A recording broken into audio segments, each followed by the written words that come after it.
Bonjour à toutes et à tous, ici Ginny. Bienvenue dans Vision Her, le podcast féministe qui éclaire les concepts, interroge les évidences et ouvre le dialogue pour avancer ensemble.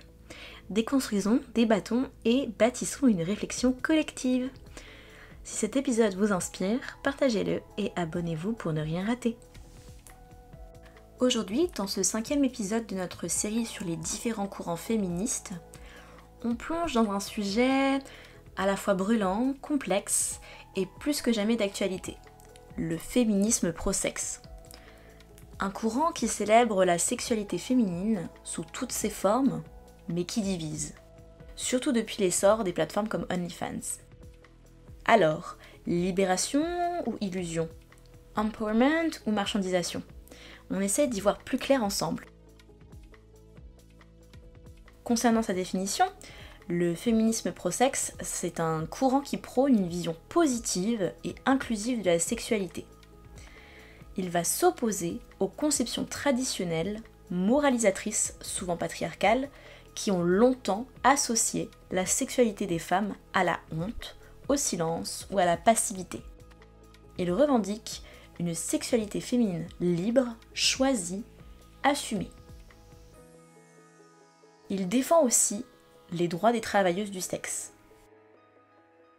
Dans cette vision, la sexualité ne doit pas être contrôlée moralement et des pratiques comme la pornographie, la prostitution ou le striptease peuvent, je dis bien peuvent, devenir des espaces de pouvoir, d'expression, voire de libération.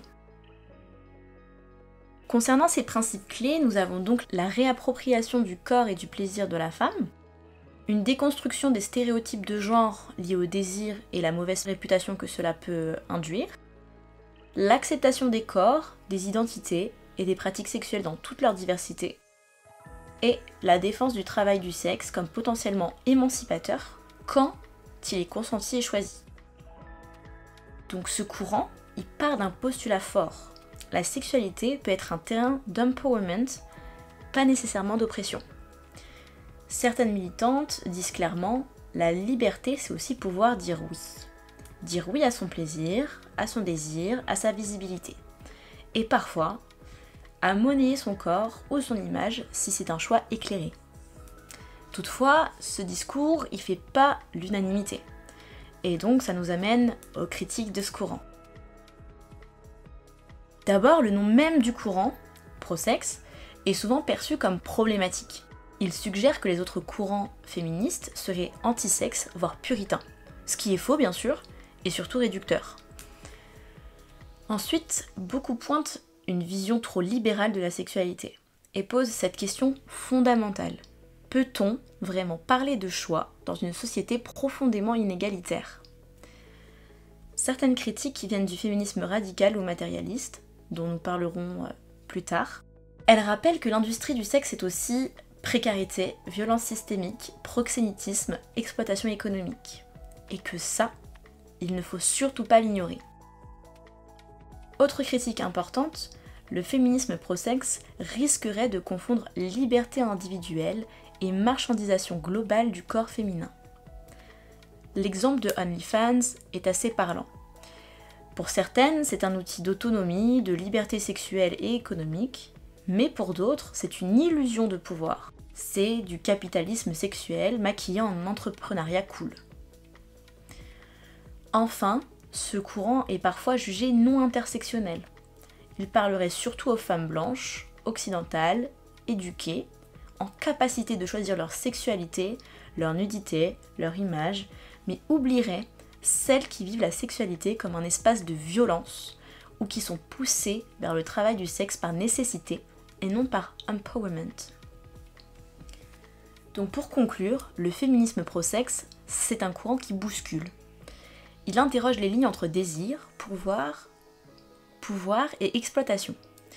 Il ouvre des perspectives fortes, mais il soulève aussi des tensions légitimes. Mais où se situe la vérité? Comme souvent, quelque part entre les deux. Et surtout, dans le respect des vécus et la lucidité sur les structures. Mon but ici, c'était de vous présenter les faits, les visions, les critiques, sans trancher, en tout cas pas encore. Je compte vous préparer à l'avenir un autre épisode plus personnel, où je vous partagerai mon point de vue. Mais pour l'instant, je voulais que vous puissiez vous faire votre propre idée. Pour aller plus loin, j'ai répertorié quelques lectures que je vous recommande vivement, que vous retrouverez en référence dans la description. Voilà, c'était tout pour cet épisode, je vous remercie infiniment pour votre écoute. Le débat ne s'arrête pas ici, dites-moi ce que vous en pensez. Commentez, partagez, échangez, je serai très ravie de lire vos retours. Abonnez-vous sur Spotify ou YouTube à @visionher et sur Instagram et TikTok @visionher2025.